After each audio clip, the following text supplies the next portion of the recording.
All right, we're going to dive into a really powerful story today. This is an explainer on a daughter's journey through her mother's last days, taken from Jean Starling's memoir. And let me tell you, it is a raw, super honest look at family, faith, and the sheer chaos of saying goodbye. So the whole thing kicks off with this poem. And man, it's like a gut punch, you know? It just perfectly captures that feeling of dread, that urgency. These aren't just words on a page, right? This is the sound of a world that's about to be turned upside down. So let's start where it all begins, that dreaded phone call.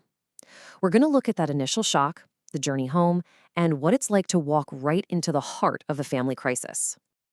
At first there's this weird sense of calm almost. The author thinks, okay, we've been here before. Her mom had these low blood sugar episodes pretty often, so it had become this kind of familiar, stressful routine. And then, boom, the second call comes. And those three words, you need to come. Just three little words. They change everything. Suddenly, it's not a routine problem anymore. It's a full-blown crisis. The script just got thrown out the window. Okay, so now we're at the hospital, the family's all gathering, and you can just imagine the tension. All those raw emotions, they start to bubble up, and pretty soon, a huge conflict comes right to the surface. And here's where things get really complicated. The family splits right down the middle. You've got one sister, Ruth, who's holding on tight to her faith, absolutely believing in a miracle. But then there's everyone else, looking at their mom in pain, and they just want to make her comfortable. It's this intense clash between faith and, well, the brutal reality of the situation. And then the doctor comes in and just lays it all out. No sugarcoating it. The words are just so direct. This isn't a choice about getting better anymore. This is a choice about how she's going to die. And that just makes the stakes painfully crystal clear. So with all this family drama and the heavy medical stuff happening, the author herself kind of hits a wall. She feels totally useless, like she doesn't even belong there. I think a lot of us can imagine that feeling, right? But then her sister Bertha says something so simple, so perfect, and it just reminds her why she needs to stay. As the days drag on into a whole week, the pressure just keeps building. The grief, the stress, it's all boiling over, and you can just feel the family starting to crack under the strain. Wow, what a quote. We were in a horror movie, but we were the horror movie. That just says it all, doesn't it? It perfectly sums up how chaotic everything had become. They weren't just watching a tragedy unfold. Their own grief and stress were making them part of the problem. They were creating their own horror. So the author calls this moment a board meeting on life and death. And man, look at this breakdown. It's just devastating. You've got Ruth clinging to a promise, Roma being the practical one. Carol and Bertha are just completely lost in their sadness, and their brother Roman has just checked out. Every single one of them is stuck in their own little bubble of grief, and they can't reach each other at all. And right into the middle of this stalemate, who steps up?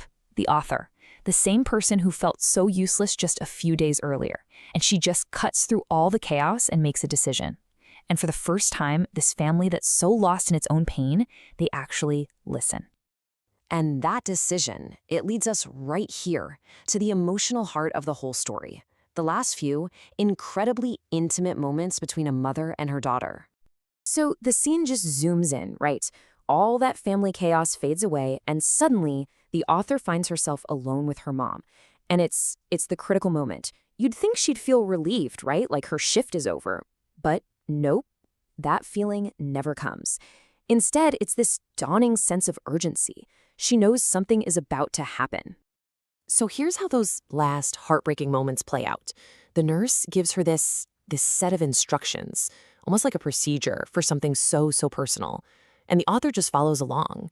And in doing so, she turns this clinical advice into the greatest gift of love you can give, permission to let go. And these are her last words to her mom. It's pure love, isn't it? A selfless gift of release. She's not just saying goodbye, she's basically lighting the path for her, guiding her toward peace. But the pain, it doesn't just end there. It just shifts. Because literally moments after her mother passes, she looks up and sees her blind twin sister, Berlin, being led down the hall, just moments too late. And now she has to be the one to tell her. And then her sister asks this, just this incredibly beautiful, poetic question. You can just feel the shared understanding in that one sentence, can't you? It's this beautiful, gentle image that somehow captures everything, right in the middle of all that heartbreak. All right, so what happens next?